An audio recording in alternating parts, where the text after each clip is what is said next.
The CJ Miles experience is over. It's ClipperBlog Live. Fred Katz here after the Clippers' 102-100 win over the Indiana Pacers. Clippers improved to 18-7 on the season now, increasing their winning streak to 2. Is 2 a winning streak? Probably not. But anyway, joining me on the show from Los Angeles is Law Murray. Law, what up?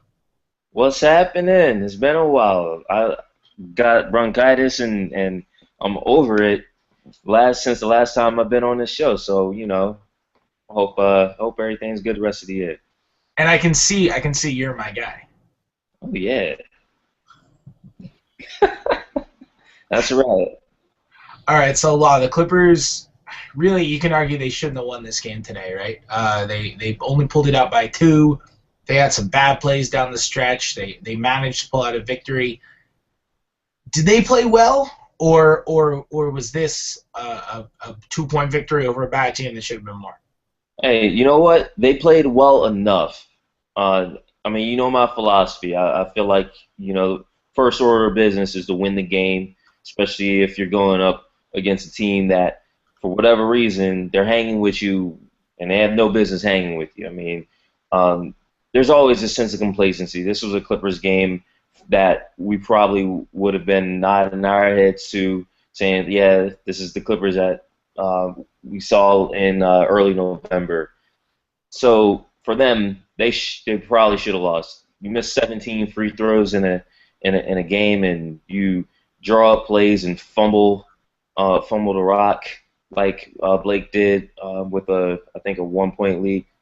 Yeah, they probably should have lost this game, but they won it, and they did get some really outstanding performances tonight from certain individuals. So not a bad night overall. It's a good night overall, but it's a C+ feel. I understand that. So let's talk about some of those individuals you so carefully allude to. Who's your player of the game from tonight? I think it's probably a kind of obvious answer, but I could see a couple directions you could go in. Yeah, there's definitely a couple of directions I can go in. I'm going to go with the guy who's the meal ticket tonight, and that was Blake Griffin. He had 31 points. He came out he came out with 11 in the first quarter. He got to the line several times. I know guys were asking for more rebounds. Well, Blake came through with 16 boards tonight, and so I really liked how Blake played. He actually doubled against the Pacers last week as well. But again, on a night where, especially again, not everyone had it tonight, Blake was pretty consistent. I think I got his point breakdown as far as per quarter: 11 in the first, 4 in the second, 11 in the third, and then 5 in the fourth. Again, you want more consistency, but it's not like Blake can play the entire game. Close. He gave you 40 minutes. So, that's a good 40 minutes right there. He carried that. He carried the team. Yeah, Blake was 31, 16, and 5 tonight. He did have 4 turnovers, but yeah, he played a really strong game. He shot a lot, but a lot of them were fighting for offensive rebounds on the board. It was good shots. He was physical down low. I agree. Blake would be my guy, too. Fun fact on Blake is everyone always likes to bring up, he's the only guy in the NBA who averages 20 and 10 for his career. Cousins doesn't do that. I think Love is like 19 and 12. Cousins 18 and 10. No one else averages 20 and 10. Blake actually no longer averages 20 and 10 for his career. He's at 9.9 career rebounds now, down to after this year. But 16 rebounds, ties his season high. He had 16 against Charlotte earlier this season. He was a monster on the boards. Another guy who was a monster on the boards tonight, DeAndre Jordan, 23 rebounds. He had 15 and 23. He had a couple blocks. He played 44 minutes tonight. Doc was running his starters out there. We'll get to the reason for that a little bit later. DeAndre's kind of starting to compile a series of really good games now. Are you seeing him kind of take his game to another level over the last few performances? I think that DeAndre is playing like a man who's going to get paid. Hopefully the Clippers figure out the financials on that. But with Spencer Hawes being out, it's even more of a burden on him. And I don't know how you watch him, Fred, but I'm just amazed at his durability. I think they flashed a stat today that he is the reigning Iron Man of the NBA. We even had a show at the end of last season where DeAndre only played the opening tip basically, but it was a big deal to him to play that 80-second game and just being present. I think a big, especially when you look at today's centers, the center position's in relatively good shape. I mean, we're not getting MVPs anytime soon, despite what Marc Gasol is doing this year. But the difference between a lot of guys is availability and the ability to play heavy minutes. DeAndre played a team high 44 minutes tonight. He's got to be there, and he's been an absolute stalwart.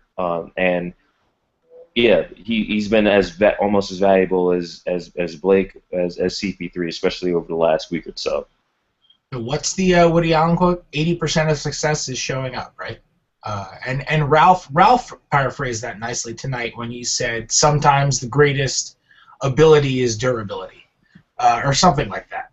And I'm paraphrasing his paraphrasing, but yeah, I mean DeAndre, the ability for a big man to play every day, it's kind of surprising. They showed in the broadcast that Scola is number 2 on there. I didn't realize Scola was number 2. It's kind of surprising that you'd see two big men have that record. I would kind of expect, even though guards can kind of get clanked by bigger guys, that big men tend to have problems with knees, backs. They tend to be more injury prone. They bang down low. I expect it to be like Kyle Korver, or I guess Korver runs off screens, but just like Matt Bonner, who just kind of hangs out on the perimeter and doesn't really get hit, and that's it. A player like that, I feel like would be more. But DeAndre, who's banging down low, who's very physical rebounder, like that is who gets fouled hard because he doesn't shoot free throws well. I mean, and he doesn't really play hobbled either. Like, how many times do you hear DeAndre Jordan's playing through this really bad fill in the blank injury? It's not very often. He just kind of doesn't really get hurt. It's a little Westbrookian pre-Westbrook knee injury in that sense. Yeah, not on wood, of course, because one of those times DeAndre might get hit a little too hard, might get his wrist banged up, turn an ankle, what have you. But I think you really have to appreciate, just the consistency of being the anchor in the middle for the Clippers this season, and really for the last couple of seasons. Yeah, I'm pretty sure if DeAndre Hurt is having this conversation right now, then he would not be a fan of us talking about how he never gets hurt. Hey. I imagine he'd be pissed. Good thing he definitely doesn't listen to this. I don't know, man. I might have to run into him and be like, "Yo, man, check it out. We pumping you up, but don't blame us if you slip on the mat on the way out the out the locker room." Yeah, exactly. Another thing to note from tonight's game: Chris Paul, 20 and 9 with 5 steals. Typical Chris Paul night, but only 1 turnover. He had those 2 turnovers, or those 2 6-turnover games on the road. Couple 1 turnover games. Back from Berea. What do you say? You got to get his spot back from Berea. Berea overtook Chris Paul as the assist to turnover ratio leader for the season. So I am pretty sure Chris is probably paying attention to that, being like, "Nah, man, I gotta get my Drew Brees back up." He's still like 5-1, like something. Oh, yeah. Something. Yeah, CP3's problem. It's just that he probably wants to be the leader in that. He's such a unique player over the course of his career, and I know we're going on a tangent a little bit here, but since you brought it up, there has been some chatter about the decline of Chris Paul as far as his place in the game as one of the top point guards or top players in the league. There's been some chatter. I'm not even going to name names because I like I like referring to anonymous sources like it's a big deal or whatever. But in all seriousness, I don't know if we're ever going to see a player with as many playmaking responsibilities as Chris Paul have somewhere close to a 4-1 assist to turnover ratio for his career. That is incredibly rare. It's incredibly special. I think we all need to really understand that is a level of unique play that we may not ever see again, considering the high usage and somewhat reckless play of point guards evolving today. Yeah, I think that's a really interesting point. I don't know. I'm always wary to say that we'll never see something again. We said we never see another Magic Johnson, then we saw LeBron. We said, we always say we're never going to see. We said we never see another Wilt, and then we just saw a lot of tall people. A lot of tall people. We say we're not going to. Called George Murray's son. Yeah, exactly. And then we saw Sean Bradley, who's clearly just Wilt. He was in Space Jam, though. He was in Space Jam, and he didn't even get dunked on in Space Jam. That would have made it super realistic if Sean Bradley got dunked on in Space Jam. That'd be perfect. But it's I don't know. I mean, Chris Paul, you're right. Maybe to this point, he's great. But as the game evolves, becomes more statistical, we learn more. I think people think that basketball is as figured out as it's going to be, and I think in 10 years, probably less, we're going to look back on this and say the game was a little bit archaic back then, with rule changes and everything else that's with the game as the game continues to evolve statistically and strategically. It's so different now than it was in 1999. A lot of that has to do with the hand check rules and all that jazz and all the change. But I don't know. I think there are ebbs and flows, and now we're in a time of a lot of point guards, and that certainly does have to do with a new style that you were talking about. But I think that stuff tends to change. It tends to change over time. So yeah. I mean, he could retire one of the 2 or 3 or 4 best point guards of all time for sure, though. And that's probably on a pace to happen at this point, which is crazy. But to think about that he's that good. Let's talk about something that's not necessarily as good, because the Clippers were far from perfect. Like you said, C+ performance. I'd probably say a C performance. The bench, man. The bench was it wasn't great again. Jamal Crawford's playing through that shoulder thing. He did Jamal Crawford things. 10 points in 20 minutes, but he only got out there for 20 minutes. But again, he dunked tonight, though. What are you saying? Dunked tonight. He did dunk tonight. That was the thing. He had a wide open dunk on that assist from Redick. But I'm not even going to fixate 17 points off the bench. Bench scoring is one of the most overrated statistics in all sports, because if your bench is scoring a lot, it's probably most likely because your starters aren't good enough to score. So you got to have your bench score. So bench scoring is one of the worst ways to actually evaluate a bench. I don't like single game individual plus minus for the most part. But I think there are certain times where they can tell a story or they can support what you already have. If you use it purely to form an opinion, then you've got a problem. But if you're using it to maybe support a point that you already believe, then maybe it can work a little bit. And tonight I do want to point out that every Clippers starter was in positive plus minus. 4 of them were in double-digit positive plus minus. DeAndre was the only one who was +1. I think it was because DeAndre tends to play a lot with the second unit now that Hawes is out. The second unit, everyone was in the negative. And Davis, Farmar, and Crawford were all double-digit negatives. The second unit has been coming in and getting blown out. How much of a problem is this for the Clippers? Can they remedy it? What's the deal with this? Well, first of all, it is. I really just hope. I'm not listening to everybody, but I really hope that people understand now that LA is not particularly deep. Their best player is a 15-year NBA veteran as far as off the bench. They're playing guys. They're stretching guys. We saw Chris Douglas Robertson in the first half. It's good to see him in the short shorts back after the Achilles had him out for several weeks. But Chris is not contributing positive minutes at this point in the season. The bench had 17 points, like you said. C.J. Miles had 17 points by himself. Roy Hibbert, again, we want to understand, okay, if your bench is playing well, somebody in the starting lineup probably isn't playing as much or playing as well. Hibbert only played 16 minutes tonight. Lavoy Allen came in putting up all-star, Eastern Conference, of course, all-star numbers, 12 points, 14 rebounds, 8 of them offensive. It was like Tristan Thompson against the Chicago Bulls or something. And when you look at that, that's how you lose games, because you get an off night from Blake Griffin, you lose. You might get blown out. It's a major issue. not that Spencer Hall's been lighting the world on fire this season, but you got to get him back just for the simple fact that maybe you get a little bit you get a little bit less minutes from Glenn Davis, less minutes from DeAndre, so that you don't keep playing with fire as far as taking for granted that he's going to be able to stay on the court, stay productive. Uh, so they got lucky tonight. They got outplayed by a bench that I want to make this point before I kick it back over to you, Fred. It took a disastrous offseason for Frank Vogel to finally find a 10-man rotation. And this is Indiana obviously has a major talent deficit compared to most of the league. But they have about, 8, 9 guys now that are contributing. And that's making them play a little bit better than obviously what their talent suggests they should be able to.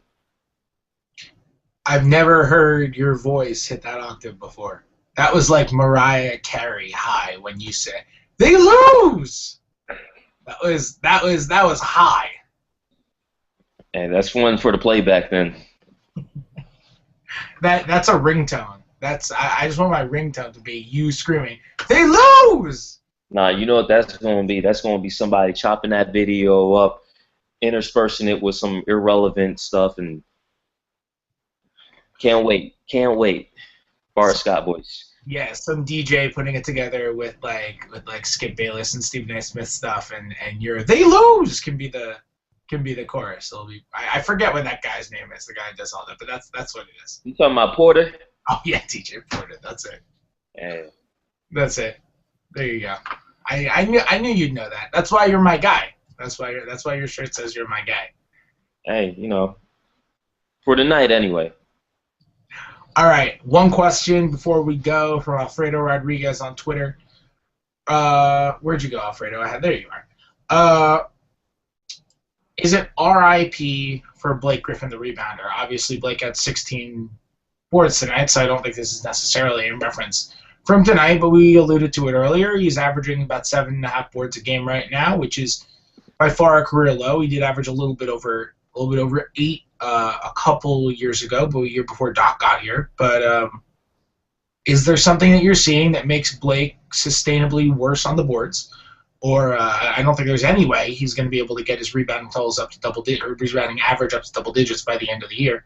But is there a way that we could see him go back to becoming a 10 rebound, a game, or 10 rebound per 36 guy as his career moves forward? Yeah, it's called not playing with DeAndre Jordan. I really do believe that DeAndre Jordan grabs so many rebounds and is just in the paint, dominating those opportunities that just in general there's less rebounds to go around. Blake is also the meal ticket offensively. He's playing further away from the basket, so of course he's averaging a career low in offensive rebounds per game. It's going to happen. Now, in the past, I've said this 2 years ago, I really wish, because, Barkley, every time the Clippers come up on Inside the NBA, Barkley comes up and says that Chris Paul is the toughest guy on the team. It's obviously a veiled shot at Blake. But I do kind of wish that Blake got in the closet, watched some Barkley clips, and just, kind of had more nights like tonight. He can be a great rebounder, but he plays with a great rebounder already, and he has a role that, for whatever reason, takes him out of a primary rebounding role. I think he'll be fine, but yeah, it's unimpressive for overall. Yeah, and on the offensive boards, his role staying farther away from he's playing farther from the basket. You look at average shot distance on Basketball Reference, it's a way higher number than it's ever been. He's hanging around way farther away from the basket than he ever has in his career, and that affects the offensive rebounding. Obviously, offensive rebounding has been a downward trend for him over the last few years, and the defensive rebounding is certainly down as well.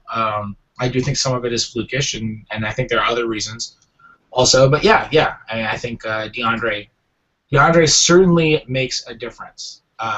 That's going to do it for us tonight. Clippers win a close one, 102-100 over the Pacers, and improved to 18-7 on the season. Next up is the Nuggets on Friday night. That game scheduled for 6 p.m. Pacific time. We'll see you then for Law Murray and Fred Katz. See you on Friday.